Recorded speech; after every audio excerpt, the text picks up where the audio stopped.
estáis en esta mañana? ¿Bien? ¿Estamos bien o no? Muy bien, muy bien. Bueno, es un privilegio estar aquí,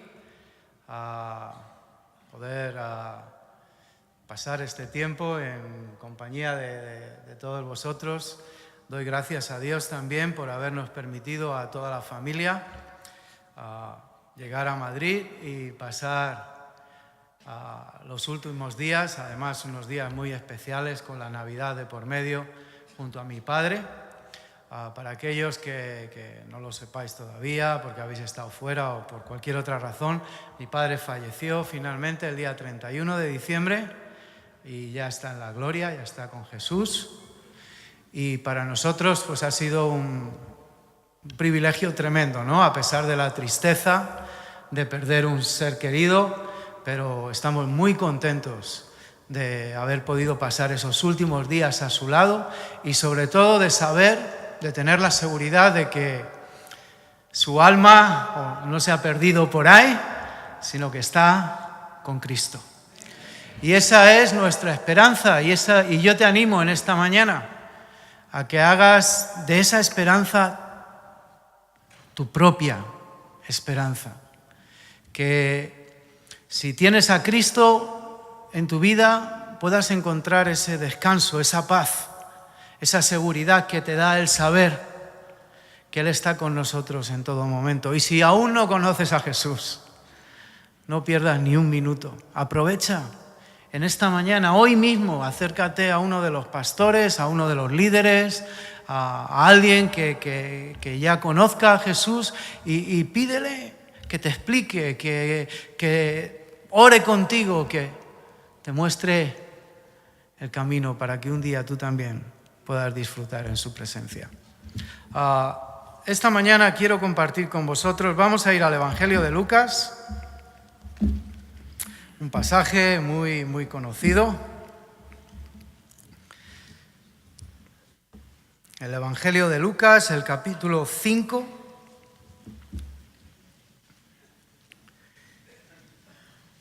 Y vamos a leer los 5 primeros versículos.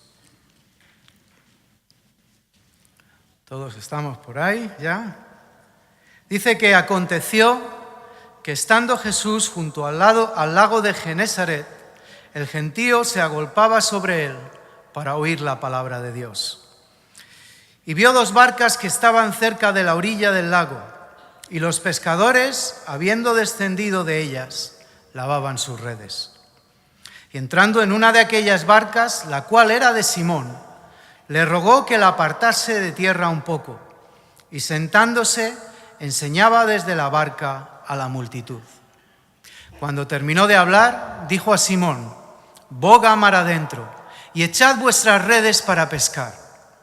Respondiendo Simón le dijo: Maestro, toda la noche hemos estado trabajando y nada hemos pescado, mas en tu palabra echaré la red. Hace unos meses celebramos una cumbre, una conferencia en India, en el noreste de India, en una ciudad que se llama Dimapur, muy cerquita de la frontera con Myanmar, con la antigua Birmania. Y estábamos pensando sobre qué versículo, qué texto podíamos escoger para aquella ocasión. Queríamos no simplemente celebrar una conferencia y escuchar, asistir a unas reuniones y escuchar algunas predicaciones. Queríamos una palabra que realmente hablara a nuestros corazones y ministrara a la necesidad que teníamos en ese momento, no solamente en India, en los centros, pero en nuestras vidas personales. Y orando y pensando sobre aquello, pues Dios nos dio estos versículos. Y como he dicho, fue una palabra, fue una rema, una revelación de Dios que habló no solamente a todos los que estábamos allí en aquella reunión, pero una palabra que habló personalmente a nuestras vidas y que espero que en esta mañana hable también a tu corazón. Quiero que veamos 3 aspectos muy importantes de este encuentro que Jesús mantuvo con Pedro y que también podemos aplicar a nuestras propias vidas, a nuestro caminar con Jesús. El primer aspecto, el primer punto que me gustaría mencionar es que hemos sido escogidos. Hemos sido escogidos. En estos versículos vemos que el gentío, la gente se agolpaba ahí cerca de Jesús, al lado del lago de Genesaret, para escucharle, para oír su palabra, para beber de las enseñanzas y de la autoridad que emanaba de las palabras de Jesús. Y dice la palabra que había allí cerca, había 2 barcas varadas cerca de la orilla, y que Jesús decidió entrar en una de ellas. Posiblemente las 2 barcas eran de características y de tamaño muy similar. Las 2 estaban juntas y las 2 estaban vacías. Dice aquí en estos versículos que los pescadores, o sea, los dueños de aquellas barcas, se habían bajado y estaban con el agua por las rodillas lavando las redes y preparándolas para el día siguiente. Las 2 barcas eran prácticamente iguales. Sin embargo, dice que Jesús se subió a la que pertenecía a Pedro. Bien se podía haber subido a la otra, pero se subió a la de Pedro. Y yo te pregunto en esta mañana, ¿fue aquello una casualidad? ¿Fue una cuestión de suerte? ¿Fue una coincidencia simplemente? Pues yo creo que no. Yo creo que Dios había escogido a Pedro para un propósito muy concreto y que había llegado el momento de hacérselo entender. Y si leemos un poquito el contexto, si nos fijamos en los versículos que rodean a este pasaje, nos vamos a dar cuenta de que realmente no fue una coincidencia, sino que Jesús llevaba mucho tiempo detrás de Pedro. En el capítulo 4, en el capítulo anterior, vemos a Jesús saliendo de Nazaret, de su ciudad, no natal, porque él nació en Belén, pero en la ciudad en la que creció y vivió prácticamente toda su infancia. Y le vemos saliendo de allí porque la gente, sus vecinos, no fueron capaces de aceptar que el hijo del carpintero fuera un profeta, mucho menos fuera el Mesías, el elegido de Dios para rescatar a su pueblo. Y vemos esto en los versículos del versículo 16 al versículo 30. Jesús entra a la sinagoga allí en Nazaret y tiene que salir finalmente de allí porque sus vecinos, la gente de aquel lugar, la gente que le conocía o que creían que le conocían bien, no fueron capaces de aceptar quién era. Y de esta manera Jesús dice que se levantó y se fue a Capernaum, al lugar, a la ciudad donde Pedro vivía junto a su familia. Y allí se fue primeramente a la sinagoga. Igual que había hecho en Nazaret, que había acudido a la sinagoga, vemos a Jesús en el versículo 31, llegando a Capernaum y entrando en aquella sinagoga. Y podemos decir casi sin miedo a equivocarnos que fue allí, en aquel lugar, en la sinagoga de Capernaum, que Pedro escuchó por primera vez a Jesús. La sinagoga no solamente era el centro religioso de la ciudad, era también el centro social, el lugar al cual todo el mundo, la sociedad de aquel tiempo acudía. Allí se relacionaba la gente, allí se saludaban unos a otros, allí tenían comunión, allí participaban también de la oración y de la adoración a Dios. Y fue en aquel lugar, casi sin lugar a dudas, que Pedro escuchó a Jesús por primera vez. Es más que probable que Pedro estaba allí entre aquellos que dice la palabra que se maravillaban de las palabras y las enseñanzas de Jesús. Pedro seguramente estaba también cuando Jesús puso sus manos sobre aquel hombre endemoniado. En el versículo 33 al 36, capítulo 4. En aquel hombre endemoniado que se levantó dando gritos y por el cual Jesús oró reprendiendo al espíritu inmundo dentro de él. Y dice la palabra de Dios que el espíritu salió derribándole pero sin hacerle daño alguno. Y allí probablemente estaba Pedro haciéndose eco de la pregunta que estaba en la boca y el corazón de todas aquellas personas. ¿Quién es este? ¿Y qué son estas palabras? Como dice el versículo 36, que con autoridad y poder manda a los espíritus inmundos y salen. Posiblemente todo aquello que Pedro contempló con sus ojos y escuchó con sus oídos fue lo que le empujó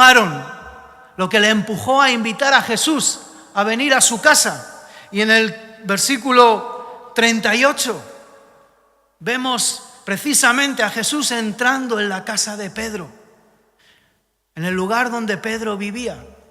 Yo estoy convencido de que Pedro se había quedado tan impresionado, tan tocado por todo aquello que había escuchado y había visto, que hizo de tripas corazón, se sacudió las dudas y el miedo que pudiera tener y se acercó a Jesús y le dijo: oye, ¿tienes dónde quedarte? Vente para mi casa. Y Jesús aceptó a la invitación y se fue con Pedro. Y fue allí, en su propia casa, donde Pedro volvió a ser testigo del poder de Dios trabajando a través de la vida de Jesús. Dice que su suegra estaba allí enferma, postrada en la cama con una fiebre muy alta, y que Jesús se acercó a ella y orando por ella la sanó. Y fue una sanidad, no fue una sanidad progresiva, dice que inmediatamente ella se levantó y se puso a servirles. Fue algo instantáneo. Y no solo eso, sino que a partir de ahí, en el versículo 40 y 41, dice que un montón de gente, claro, Jesús había compartido y había sanado al endemoniado en la sinagoga. Y no solamente Pedro, pero muchos otros habían sido testigos de todo aquello. Así que dice que una multitud se juntó allí cerca de la casa de Pedro. Todos los que estaban enfermos, todos los que estaban atormentados por demonios, por espíritus. Dice que Jesús oró por ellos y los sanó y los libró. Y Pedro fue testigo privilegiado de todo aquello. Y para que entendamos que esto no fue algo que pasó en un día o en unas horas, en el versículo 42 al 44 nos aclara que después de esto Jesús salió a otras ciudades, se fue, le dijo a sus discípulos y a la gente: cuidado, que no he venido para quedarme aquí en un lugar.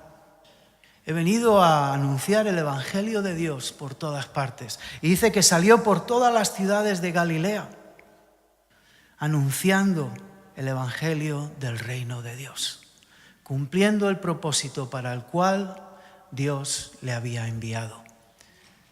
Y después de un tiempo del que no podemos saber con exactitud, no sabemos si fue unas semanas o unos meses, o no sabemos, pero después de un tiempo Jesús vuelve a Capernaum. Ya estamos en el capítulo 5, en los versículos que hemos leído al principio, y se acerca al lago de Genesaret, al lugar donde Pedro y sus amigos pues trabajaban, eran pescadores, al lugar donde pasaban la mayor parte del tiempo.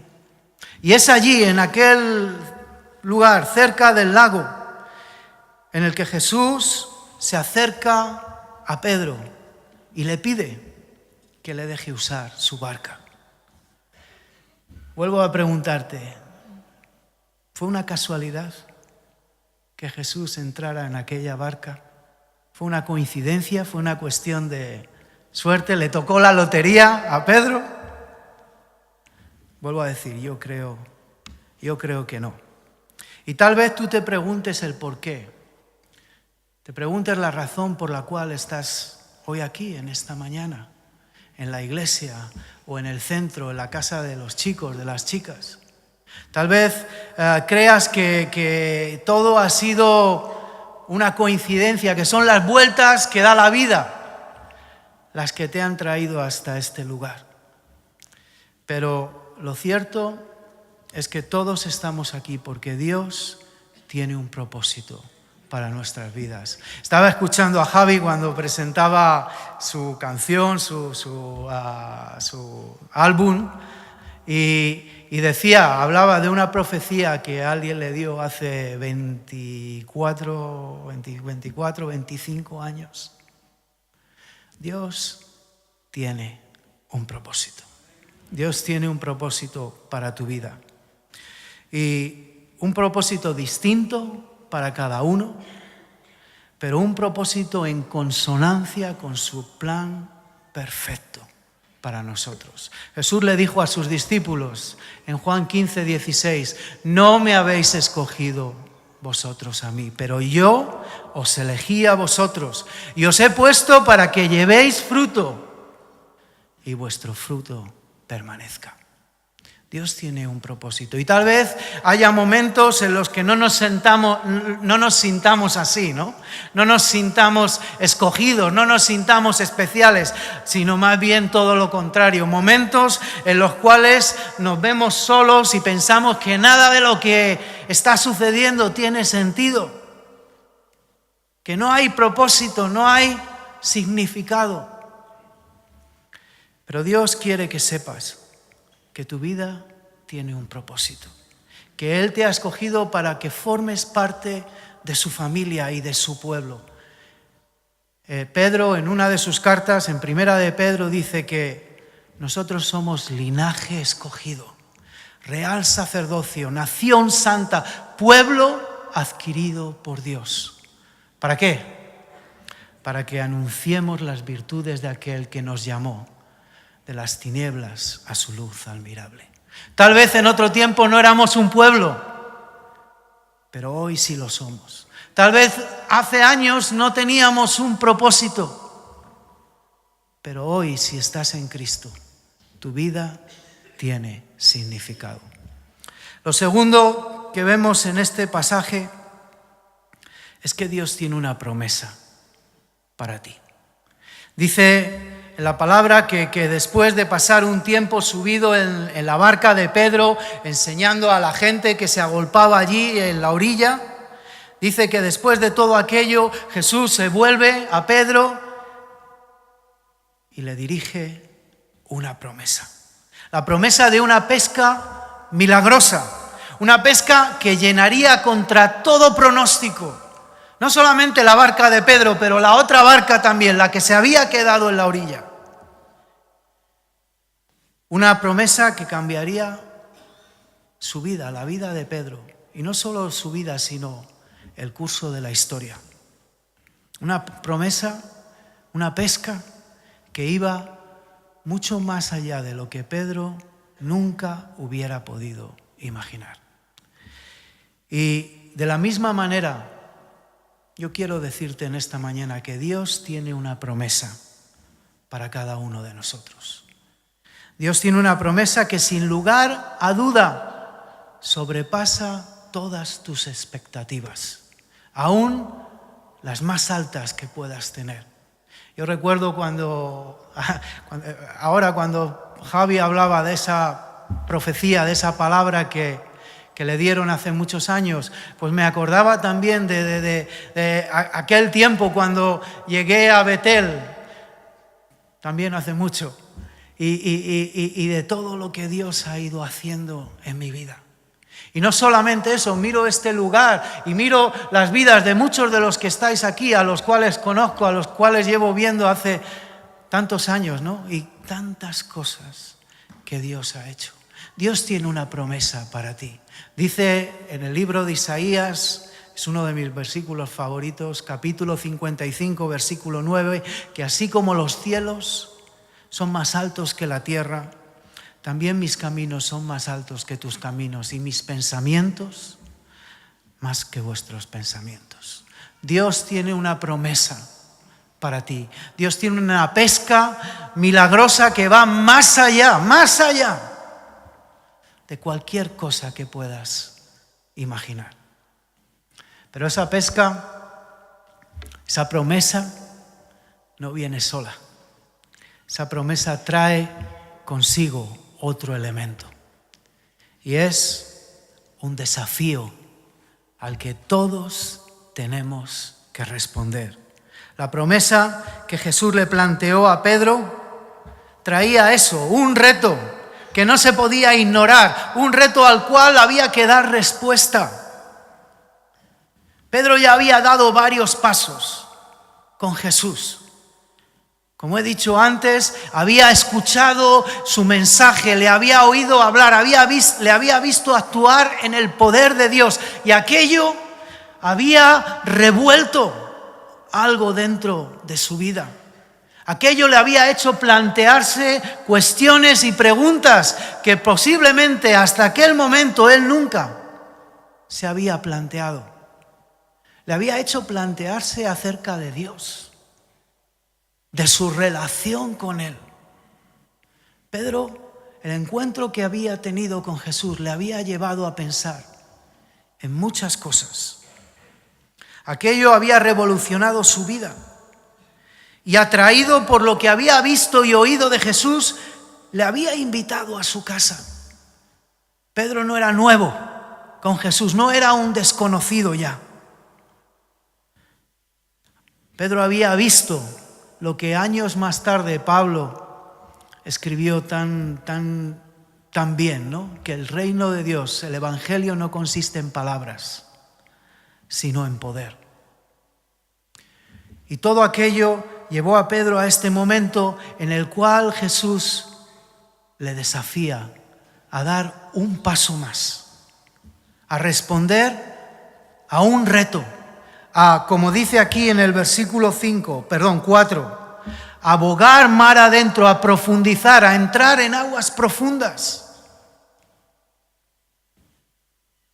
No solamente con su barco en busca de un banco de peces, pero en su relación con Jesús. Jesús desafió a Pedro, y en esta mañana Jesús nos desafía también a cada uno de nosotros a profundizar, a no quedarnos allí, a la orilla, cerquita, en un lugar en el que todavía controlamos la situación. Jesús te invita y te desafía a meterte hacia adentro, a profundizar, a meterte en lo desconocido, en lo que todavía no has o no hemos experimentado. Y es un desafío que abarca todas las áreas de nuestra vida. Es un desafío para entrar en lo profundo en obediencia. Pedro estaba cansado. Había pasado toda la noche intentando pescar. Estaba cansado no solamente físicamente del trabajo, pero emocionalmente. Pues no había sido un buen día. No había cogido nada. Posiblemente lo que más le apetecía en ese momento era terminar y irse a su casa, a relajarse, a descansar un poco. Además, las redes ya estaban limpias, hemos leído al principio. Estaban limpias y dobladas, preparadas para el día siguiente. Y echar las redes otra vez, escuchar, obedecer lo que Jesús le estaba diciendo implicaba más trabajo. Tener que regresar, tener que lavarlas otra vez, tener que doblarlas y al final pues emplear todo el poco tiempo que le quedaba ya de descanso, emplearlo en prepararlo todo otra vez. Por último, Pedro era un pescador experimentado. Él había crecido allí junto al lago, posiblemente de padres y abuelos pescadores. Él sabía que allí y en aquella hora no había peces. No se podía pescar nada. Y sin embargo, él decidió obedecer a Jesús. Al final, la obediencia es algo muy simple. Consiste en escoger. Escoger a quién vamos a escuchar, a quién vamos a agradar. ¿A Dios o a nuestros propios deseos? La obediencia, como dijo Jesús, es la prueba incuestionable, la prueba final de nuestro amor por Dios. Jesús dijo en Juan 14, 23, el que me ama guardará mis mandamientos. La obediencia es eso, es la prueba de que realmente amamos a Dios. Porque las palabras son muy fáciles de pronunciar, ¿verdad? Te amo, te quiero. Cada vez que se celebra una boda, los dos novios, los esposos, pronuncian estas palabras. Te amo, te quiero, para toda la vida. ¿Cuántas veces le decimos eso a nuestros hijos, a nuestros padres, a nuestros amigos?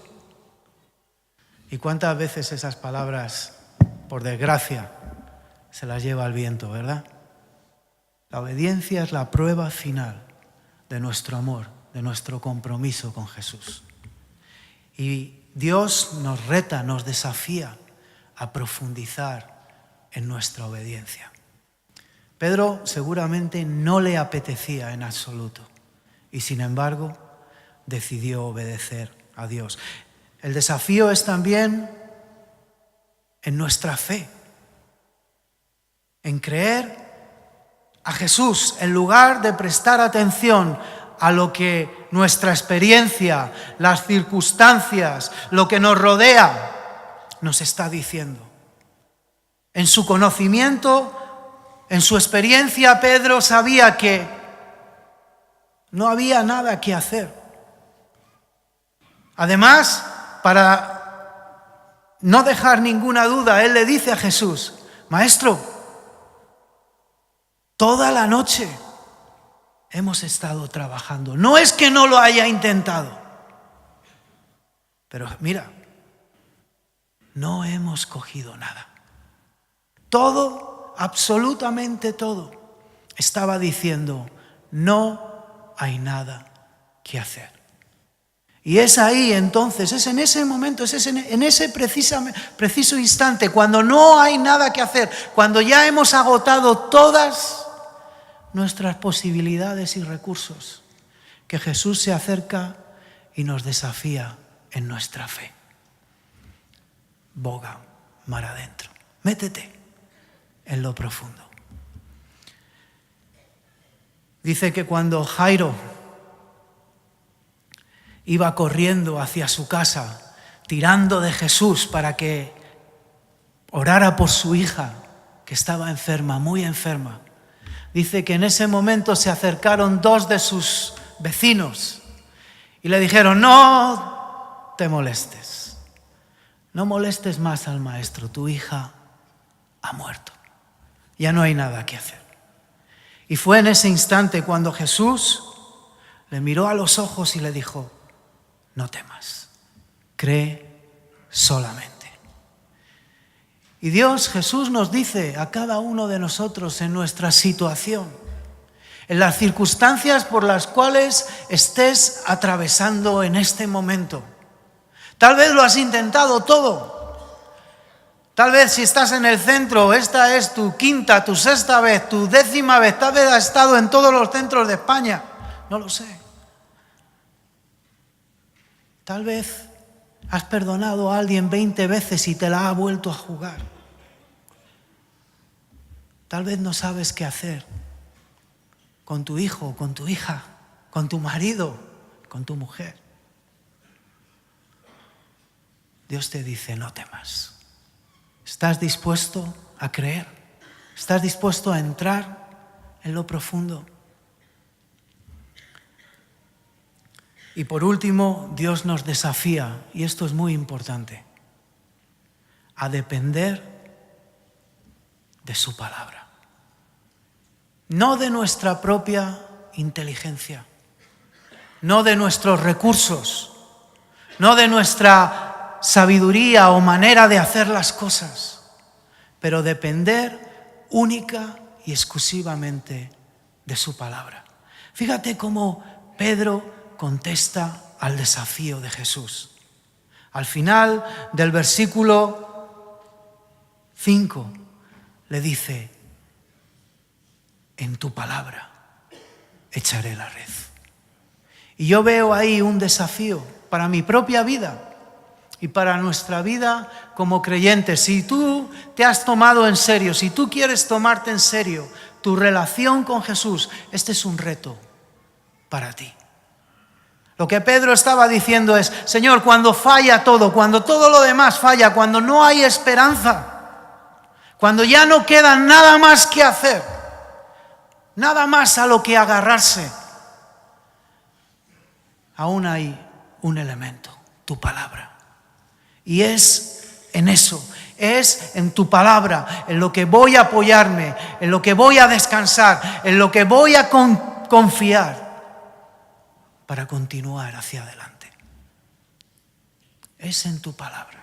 Dios nos desafía a escuchar, a leer, a meditar, a pasar tiempo en su palabra, a empaparnos de la palabra de Dios, a abrir nuestras vidas y corazones y dejar que su palabra lo llene todo.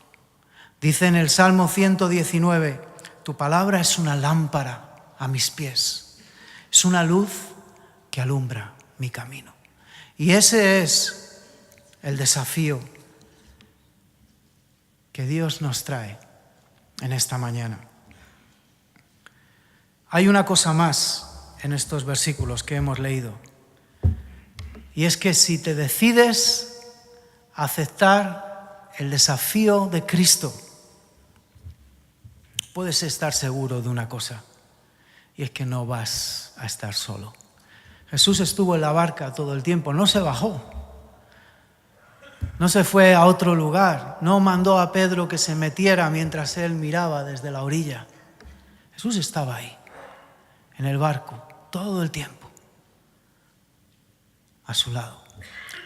Y cuando Jesús se iba ya para estar con el Padre al final de su tiempo en este mundo, se lo recordó a Pedro y a los demás. Les dijo: he aquí, yo estoy con vosotros todos los días hasta el fin del mundo. Si decides subirte a la barca y meterte en aguas profundas, en tu relación con Dios, puedes estar seguro de que Dios va a estar contigo, de que Jesús no va a dejarte. Dios nos ha escogido para un propósito glorioso. La pregunta en esta mañana es: ¿vas a recibir la promesa? ¿Vas a aceptar el desafío? Vamos a ponernos de pie.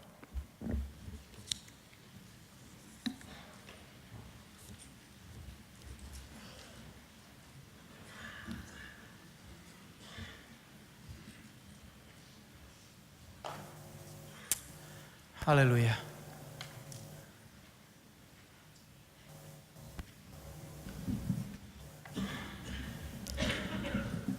Aleluya. A veces me he preguntado, ya vamos a terminar. Solamente quiero dejarte una pequeña reflexión. A veces me he preguntado, ¿qué hubiera pasado si Pedro hubiese dicho: no, estoy cansado, mejor lo dejamos para otro día? Mira, ahí hay otra barca, ¿por qué no les dices a ellos? ¿Qué hubiera pasado? ¿Podría haber sido así? ¿Cuántas veces Jesús se acerca a nosotros y rebuscamos entre nuestra lista de excusas. Decimos,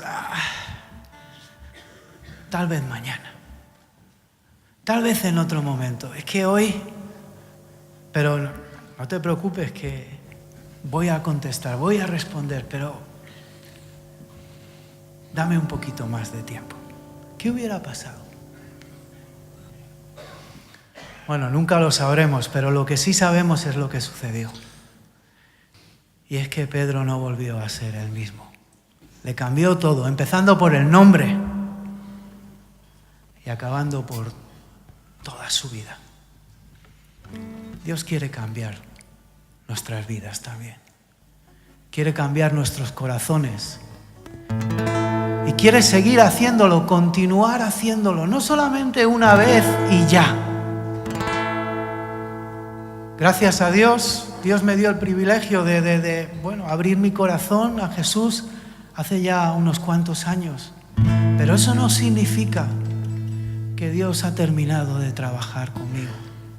Aún quedan cosas que hacer. Dios quiere continuar. Dios quiere transformar tu vida para que puedas cumplir el propósito para el cual Él te ha escogido. Vamos a adorar. Y mientras adoramos, si cerramos nuestros ojos por un momento, vamos a orar también. Y yo quiero invitarte en esta mañana, si Dios te ha hablado, si piensas que esta palabra era la palabra de Dios para tu vida,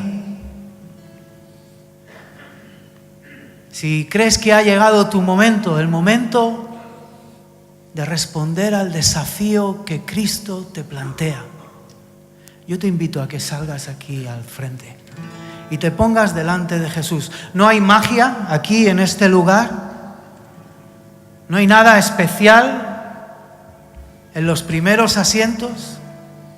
Es simplemente una forma de mostrarle a Cristo que estás dispuesto, que estás preparado. Que tal vez no tengas todas las respuestas, pero que estás listo a confiar en Él, en su palabra.